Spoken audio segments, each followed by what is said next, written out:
This is Brett Mullen, and you're listening to The Movie Raid. It's time for the movie raid, and tonight's victim is director Brett Mullen, that's done many films such as Bloody Ballet, amongst others. Hello. Hey, how you guys doing? Fantastic. So what we got going so far? So Bloodbath, a.k.a. Dead Inferno, Action, Bloody Ballet, a.k.a. Phantasma, and a new film, Killer Babes in the Frightening Film Fiasco. Tell us a little bit about the fiasco, if you are allowed to give us some information. What can we expect from this film? Well, this film, anybody who's aware of my other work, I tend to lead towards very, I guess you could call it beautiful horror or cinematic. So this one picks up exactly where the other ones left off with the hue and the dreamscapes, big locations. This time I got a little bit bigger budget, so it's got an awesome cast in it. It's a really cool kind of poke at horror films, I would say. So it kind of takes all the tropes and it flips them on their head. That's pretty much it, but it tries to take little elements from movies that some of the actors have been in, and it kind of swirls them in. So it's kind of just a giant ride, and it's hard to say unnecessary like a plot without ruining the next hook, because it just kind of keeps hooking and hooking and hooking so it ends. From everybody that's read the script, that they really like it. So some of the reasons I even got some of the actors and actresses I did is because they love the script so much. For instance, Linnea Quigley, she read it, and she's a witch in the movie, which is super cool. She said she always wanted to be a witch. So that was pretty much the easiest pitch I've ever had to do, and it was in person, so that was pretty cool. Oh, that was pretty cool. Well, what's going on with Bloody Ballet in terms of that? I know that this is out, but as far as how is the circulation going so far? Is it still circulating on other websites or any streaming services, or it's just kind of still settling at the moment? Yeah, it's pretty stale at the moment, actually. It's on Hulu and Amazon Prime. It got released maybe last year or the year before. So it's got a DVD release, and then it's got those streaming services, so you can do Tubi or all those streaming services, Apple TV or Apple Music or whatever. It's on platforms. It's just, I was trying to get a Blu-ray out of it, and, I kind of wanted to push it a little further with extra features and stuff like that. It takes time, and it's hard to push products. So I think, if anything, it got caught in a weird release because the title had changed right before the movie was released. So it was Phantasma, and everything was marketed towards Phantasma, all the online posts or anything like that, and then right before it got changed to Bloody Ballet. So I think the fan base kind of, even if they changed the title, maybe didn't even know where to find it. How did you feel when it comes to changing the title? Did you actually worry a little bit against that? I mean, Bloody Ballet sounds pretty interesting on its own. The fact is that this is changing from something originally of a different vision. But do you think title doesn't really mean much of anything as long as the vision's still there? I think titles are important. Probably the most important thing is the branding of the product. I had Graham Humphreys do the illustration for Phantasma, and he had worked on Lucio Fulci stuff, and just he has got a huge catalog. The guy's insane. And so I was really proud of the illustration we had for the DVD, but when they changed it, I guess it didn't represent how I saw the movie. But then again, I've had my hands in so many parts of my independent films that sometimes it's good to let other people make decisions too. So I'm not saying it's a wrong decision. It's just, different. Now, when it comes to the horror genre, now horror has appeal despite how it looks. It could be gritty, it could be dark, and very scary and so forth. But is it best to refine it each film, or keep the same formula in terms of having to release these films each time that you do them? Yeah, I don't know. I mean, I do commercials for a main job. I do plenty of music videos and stuff like that, but the independent films are actually more my side. So when it comes to doing those,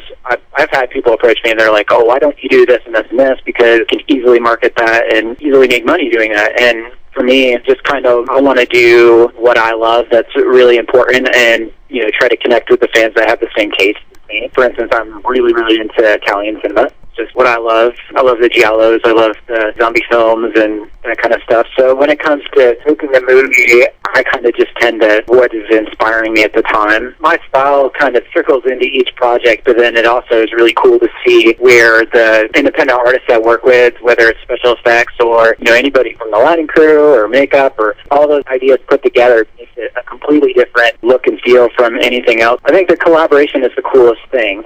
And it's really neat when you have a finished product. It's like a little chapter in your life, and that thing is those group of people And it's just cool to watch a movie that you shot and you have all these memories of stuff on set, having those people around for a few months or even years sometimes, depending on shooting schedule. I start obsessing, thinking of things like, where can we do this shot? How can I take this story and mold it toward this place or this thing? And having the putty approach to films is just really fun. I think it keeps it exciting. So I know with Bombshell Bloodbath, when I shot that one, I had like that scenes and stuff like that, but with the special effect team, since I knew that they were so in line with my tastes, I was just like, hey, what are some things that you've always wanted to do as far as special effects that you think would be over the top and awesome? And they gave me a few ideas of what would be sweet, and then, we added them in the movie for the death scenes, but it's that much of freedom on shoots I work on to let everybody collaborate. Obviously, if it doesn't fit the mood of the movie, though, but I think that just keeps it interesting.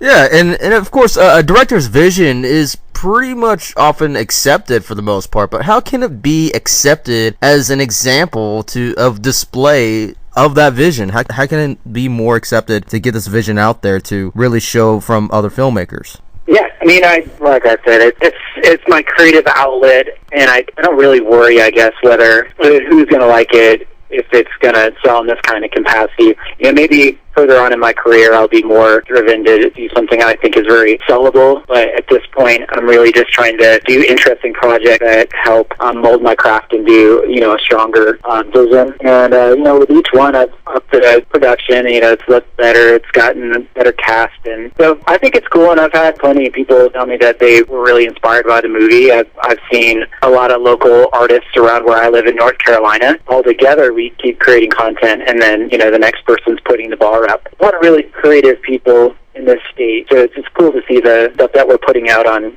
such tight budgets. Do you think if you were to, let's say, a string of studios, or at least a couple known bigger brands, do you think it's more of a distraction for you? It's not much as a restrictive sense, but do you think it's more of a distraction having these kind of offers and rather just stay your own path? A bigger budget, or even being hired from a, let's say, larger known studio or a more established studio? I've worked on commercials that had, budgets that were $500,000, and it's really nice to have the crew. I think that much makes it a lot easier, but you have a lot of creativity taken away, for sure. The more people that you have wearing hats and making that they can make decisions, you get things trimmed. There's a reason why you can have a movie, let's say, like Godzilla, King of the Monsters, and, studio needs to make money too, so they put people in there, and they want people to have, like, real storylines and real emotions, but Godzilla fans just want the people to scream and the kaiju to fight. You lose some of that, and then people may not understand why it's not as true,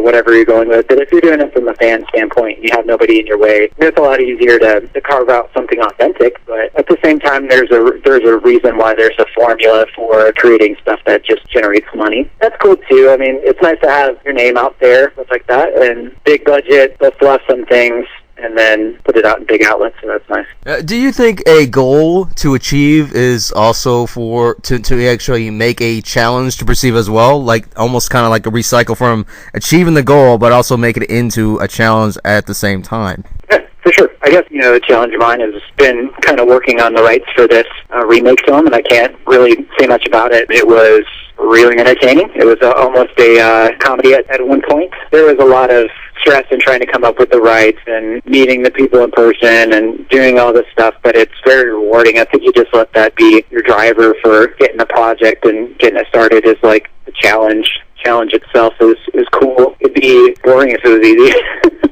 I suppose. And it never is easy. It doesn't matter the size of the movie. It still has its quirks to it. Oh, yeah, because, like, once you achieve what you want to do, whatever it is that you're trying to go for, like, you succeed, you achieved it. At the same time, once you reach that point, now you're going to use that as an actual challenge for your next project. Like, this is what I succeeded before. This is what I need to use that almost like a standing beam for everything else that I'm going to be doing for the next decade. And so what's really funny too is like you have to like figure out a way to detach yourself from your old project and look at it as the last movie you made isn't the quality that you're doing now. Like, detach it. So I always say, like, as old Brett, or Brett 2017 made it. You go back and you look, and you can't make everything ideal. Some things you just have to move around organically on set. It just didn't happen the way you wanted it to. And you may look in post-production and fuck, or that's not what I wanted, or maybe you are hitting yourself in the head because you're like, man, there was this angle that would have been like 100 times better. You just got to get over it because artists grow. Yeah, just judge yourself by what you're currently doing. And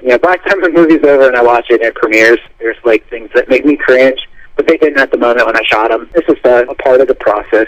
I can be proud for like how good it was at the moment I made it. Generally, I think I put enough into it that I'm usually proud of everything I do, at least from the film standpoint. Go and plug in any websites or anything that we can check out right now.